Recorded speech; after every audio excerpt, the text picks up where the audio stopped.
Emma Willis made a decision in 2025 that broke the internet. She moved Bruce to a care home with round-the-clock staff, and strangers attacked her online. But what they didn't know was the real reason why. Bruce's brain had been failing for years. His childhood stutter came back. He stopped recognizing his daughters, and his family was grieving him while he was still alive.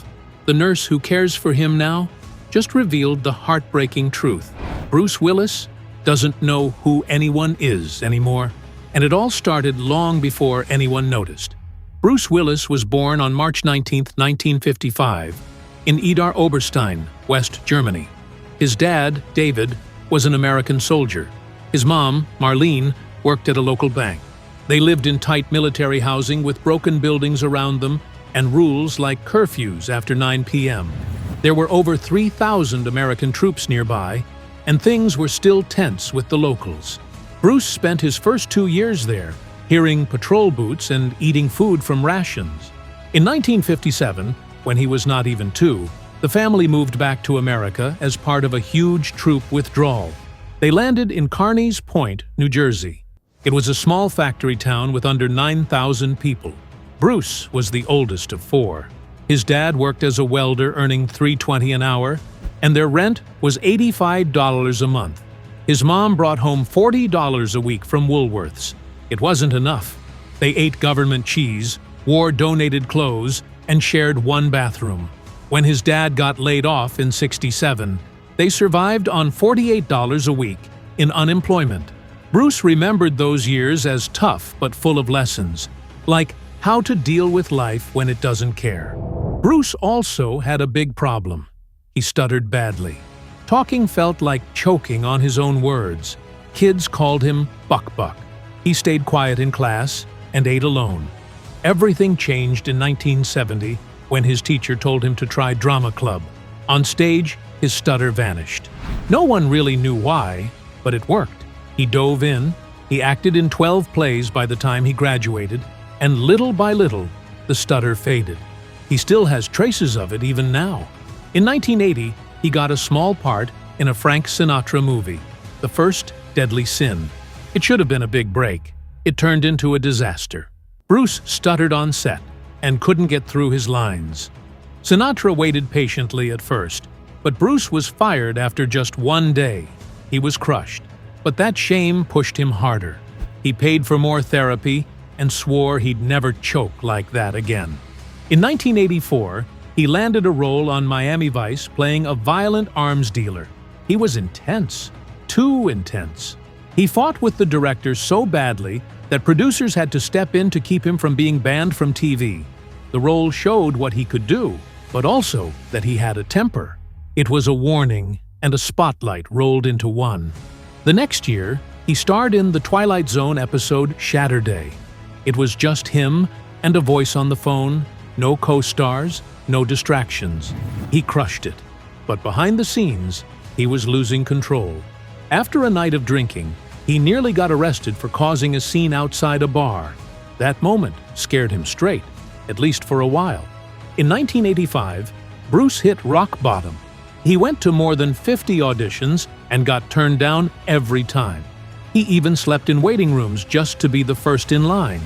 He missed out on big roles like Marty McFly in Back to the Future. Then, he got a Levi's jeans ad. One small break, one smile. That was all it took. It led to moonlighting. He landed the lead by flirting with Sybil Shepherd in an elevator. She'd auditioned with 17 guys before him and felt nothing. Then Bruce walked in and sparks flew. But the show nearly collapsed. The director got fired after 6 days. Bruce couldn't handle long scripts. ABC thought he couldn't do it. The writers had to rewrite half the pilot just to keep things on track. But Bruce and Sybil had magic. That saved the show. The show exploded. By 1986, it had 19.5 million viewers a week. But behind the scenes, it was war. Bruce and Sybil fought constantly. Every argument turned into a shouting match. They hated walking farther than the other, so producers measured their trailer distance to make it fair. Fights got physical, briefcases were thrown, and when Bruce got more movie offers, he showed up late, and the drama got worse. Finally, In Bonfire of the Vanities, Bruce played a Yale-educated Bond trader. Critics said he looked wooden and out of place. Director Brian De Palma told him he wasn't believable. Bruce got angry. Their fight got physical. The film dealt with race in 1980s New York and drew backlash. It made just $15.7 million on a $47 million budget. Warner Bros. Lost over $30 million. It was supposed to be prestige. It turned into disaster. Then, The Sixth Sense changed everything in 1999. He took just $14 million up front. Low for him, but added a 17% back-end deal. The movie made $672 million. Bruce made $114 million, the most anyone had ever earned from one film at the time. He even learned to use his left hand for scenes to make his ghost character less obvious. It got 6 Oscar nominations and proved Bruce was still at the top. Then the whole 9 yards showed his comedy side. He played a hitman hiding in Montreal, shot it in just a few weeks, made $106 million. Critics loved the chemistry with Matthew Perry. They said Bruce had charm, timing, and control. A sequel followed but didn't do well. Bandits in 2001 earned $68 million. Bruce, Billy Bob Thornton, and Cate Blanchett played out a love triangle during bank robberies. The film mixed romance and action and confused some audiences, but Bruce showed vulnerability again. Then came Heart's War in 2002, a serious World War II film. Bruce played a colonel who staged a courtroom drama to cover up a secret mission. He earned praise for the performance, but the film flopped at 32 million. Critics said it was too slow for audiences used to action. Bruce Willis never played it safe. Not in life, not in film. In 2005, he jumped headfirst into Sin City, a film that drenched itself in violence and shadows. It made $158 million worldwide, but behind the scenes, things weren't as slick. Willis's nude scenes made Jessica Alba so uncomfortable, she stormed off set. Director Robert Rodriguez had to promise camera tricks to convince her to come back. Meanwhile, Willis argued for more brutality, believing it honored the original comics. He even poured in $2 million of his own money to upgrade the film's violent effects. He clashed with Rodriguez repeatedly, even over how realistic his character's heart condition should feel. They brought in doctors and spent $50,000 just to get it right. Every day, Willis sat in makeup for 14 hours, drinking only protein shakes and smoking nonstop, shedding 15 pounds just to match the story's gritty tone. In Looper, he wanted pain to feel authentic. The $176 million hit became a nightmare behind the scenes. His aging makeup caused severe skin reactions, costing $5,000 a day in treatment. He refused safer alternatives, saying it helped him act better. He demanded rain-drenched fight scenes in freezing weather and hit Joseph Gordon-Levitt so hard during one take that the actor ended up in the hospital with a concussion. Willis apologized with a $10,000 vintage watch. He even hired physicists, spending $15,000 to understand time travel for real, and performed dangerous rooftop stunts without safety gear. Production had to pay $100,000 more in insurance. Outside of films, his personal life was no less intense. He married Demi Moore in 1987 after just 4 months. Soon after, he was caught with Kim Basinger while Moore was pregnant. He spent $50,000 on gifts for Basinger and was seen leaving her hotel at 3 a.m. At the 1988 Golden Globes, Moore confronted him. They tried marriage counseling twice a week at $200 per session, but his affairs didn't stop. By 1989, neighbors were calling the cops during their fights. They built a $100 million empire together, had 3 daughters. But by 1998, Willis admitted in therapy, secretly recorded and sold, that he had slept with 12 other women. Moore filed for divorce in 2000, asking for $40 million plus $5 million a year. The custody battle lasted 18 months, involved 47 court dates, and cost over $10 million in legal fees. He paid $3.2 million annually in child support. After years alone, He met Emma Hemming in 2007. He was 52, she was 29. People criticized the age gap, but he proposed with a $350,000 Tiffany ring in 2008. They married in 2009. Demi Moore attended as best person, and all 3 daughters were bridesmaids. They had 2 more girls, Mabel and Evelyn.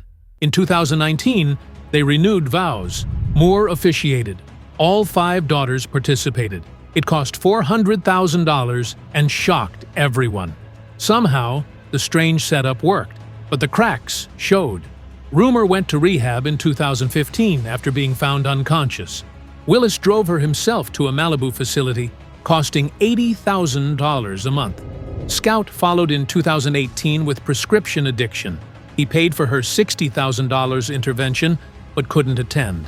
Tallulah later revealed an eating disorder so severe she weighed just 84 pounds. Willis confessed in an emotional interview that he missed 75% of their childhoods, birthdays, graduations, even first dates. At the height of his fame, he was home only 12 days a year. As his acting slowed, a new battle began. In Pulp Fiction, released in 1994, Bruce got $800,000 to play Butch Coolidge, a boxer with 3 key scenes. Quentin Tarantino wrote the role just for him after meeting at a party. The film cost $8.5 million to make and earned $214.2 million. Bruce shot all his scenes in just 12 days. It changed the way people saw him. He wasn't just an action guy anymore. Critics said he was calm, smart, and believable. And the Gold Watch monologue? Instantly iconic. Then came 12 Monkeys in 1995. Bruce lost 25 pounds for the role, took only $1 million just to work with director Terry Gilliam, and went through 16 weeks of intense filming. He spent up to 4 hours a day in makeup. His character, James Cole, wasn't a hero. He was broken, strange, scared, and it worked. The movie made $168 million, and Bruce got his first Golden Globe nomination for drama. In The Fifth Element, he earned $17 million. It was 1997, and Luc Besson had written the role just for him.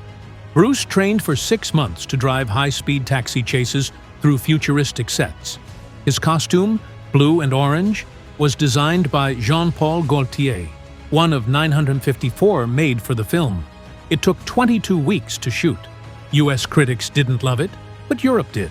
The film made $263.9 million and later hit $400 million with home video. Bruce's scenes with Chris Tucker became fan favorites, showing his sense of humor. Then came Armageddon in 1998. Bruce got $20 million in back-end points. The movie made $553.7 million, becoming that year's biggest hit. Bruce trained with real oil drillers in Oklahoma. His goodbye scene to Liv Tyler's character was inspired by his real daughter, Rumor. He did 47 takes of that final scene. NASA criticized the movie's science, but later used it in training to teach what not to do. Ben Affleck later said Bruce mentored him on set and was incredibly generous. In The Jackal, 1997, he played the villain, rare for him. He made $12 million shot across Canada and the U.S. He trained with dialect coaches to master several accents. He and Richard Gere were both making over $10 million. Willis used disguises, fake IDs, remote weapons. The story echoed real-world issues and stirred up some controversy, but the film made $159.3 million. According to insiders, Bruce's condition was worsening. He had moments of light, especially around his children, but there were also times he didn't know who was in front of him. And while this was happening behind closed doors, Hollywood had its own reckoning to face. Between 2020 and 2022, Bruce had been featured in more than 20 low-budget action films. Emmett, Furla Oasis, and 308 Entertainment were the main production companies behind them. He was paid $2 million per film for just 2 days of work, sometimes delivering barely 15 minutes of screen time. These projects were dubbed geezer teasers, movies marketed around aging stars who barely appeared in them. Audiences felt tricked. The Golden Raspberry Awards even created a special category for Worst Bruce Willis Performance in a 2021 Movie. because there were 8 of them. The backlash forced the Razzies to withdraw the award once Bruce's diagnosis became public. Some critics called it elder abuse. The website Ethics Alarms laid it out plainly. This wasn't just about bad movies. It was about exploiting a man in decline, and those around him let it happen. Despite everything, Bruce Willis still leaves behind a towering legacy. He starred in more than 110 films. His movies have earned over $5 billion at the box office. He was John McClane in Die Hard, the boy's protector in The Sixth Sense, and even hit the music charts in the 80s with The Return of Bruno, which reached No. 14 on Billboard and went gold. He surprised Broadway audiences in 2015 with a performance in Misery, proving he wasn't just an action hero. But now, at age 70, he's a quiet figure in family photos, often staring off without recognition. Emma's upcoming memoir, The Unexpected Journey, promises to document the burden of caregiving, while the family continues to spread awareness about FTD.